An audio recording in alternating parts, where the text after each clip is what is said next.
saya akan menjelaskan tentang Kerajaan Majapahit. Kerajaan Majapahit adalah kerajaan bercorak Hindu-Buddha terakhir di Nusantara.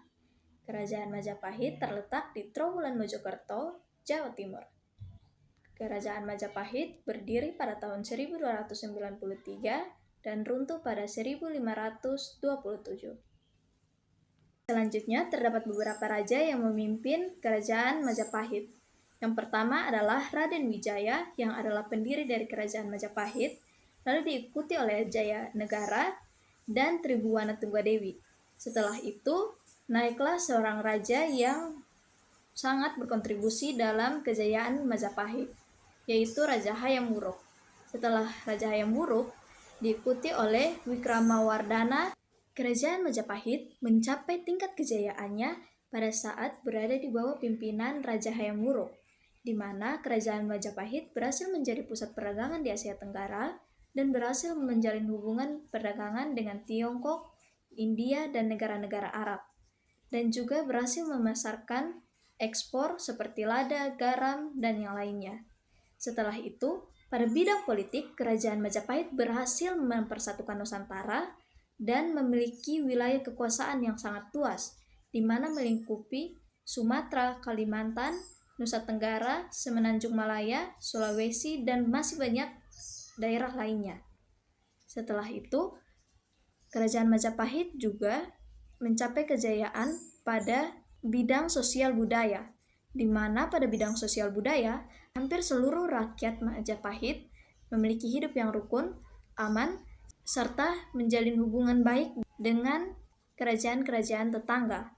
Selanjutnya adalah masa keruntuhan Kerajaan Majapahit. Setelah turunnya Raja Hayam Wuruk, Kerajaan Majapahit mulai berangsur-angsur runtuh, di mana Kerajaan Majapahit mengalami keruntuhan pada abad ke-15. Terdapat beberapa faktor yang menyebabkan runtuhnya Kerajaan Majapahit, seperti perang saudara, serangan dari kerajaan lain seperti Kerajaan Demak dan Kerajaan Kediri, serta kemunculan agama Islam yang mempengaruhi kekuasaan Majapahit, dan akhirnya Kerajaan Majapahit runtuh dan digantikan oleh kerajaan-kerajaan lain. Lalu kita lanjut pada peninggalan. Terdapat beberapa peninggalan dari Kerajaan Majapahit, seperti Kitab Nagakertagama. Kitab Nagakertagama adalah kitab yang berisikan tentang kisah keagungan dan puncak kejayaan Kerajaan Majapahit di bawah pemerintahan Raja Hayam Wuruk. Kitab ini dituliskan pada tahun 1365 pada masa pemerintahan Raja Hayam Wuruk dan ditemukan kembali pada tahun 1894. Kemudian dijadikan sebagai salah satu karya sastra peninggalan Kerajaan Majapahit. Peninggalan yang kedua adalah prasasti. Prasasti salah satunya adalah Prasasti Sukamerta, di mana menceritakan tentang kisah Raden Wijaya yang menikahi 4 putri Raja Kertanegara, dan di mana petinggi desa Sukamerta yang membantu pelarian Raden Wijaya, serta berisikan tentang penobatan Jaya Negara sebagai putra mahkota Raden Wijaya. Serta itu, prasasti ini dibuat pada tahun 1296 di bawah pemerintahan Raja Raden Wijaya. Dan prasasti ini juga disebut Prasasti Raden Wijaya. Dan yang terakhir adalah Candi.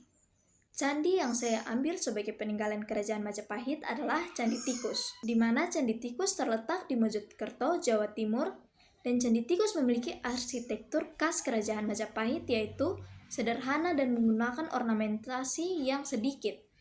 Dan ditemukan artefak-artefak yang berasal dari periode Majapahit, yaitu keramik dan perhiasan. Sehingga hal ini membuat Candi Tikus menjadi salah satu candi peninggalan Kerajaan Majapahit. Yang terakhir adalah nilai-nilai pembelajaran yang kita dapatkan melalui pembelajaran Kerajaan Majapahit. Melalui pembelajaran ini, dapat kita lihat bahwa di bawah pemerintahan Raja Hayam Wuruk, Kerajaan Majapahit mencapai puncak kejayaannya, namun setelah pemerintahan Raja Hayam Wuruk, Kerajaan Majapahit mengalami keruntuhan, sama seperti kita. Jika kita hidup di luar Allah, kita juga akan mengalami kemunduran dan bahkan kematian. Karena itu, kita harus hidup di dalam Allah, dan hanyalah di dalam Allah itu sendiri, hidup kita menjadi bermanfaat dan mencapai titik kejayaannya. Sekian dari saya, terima kasih.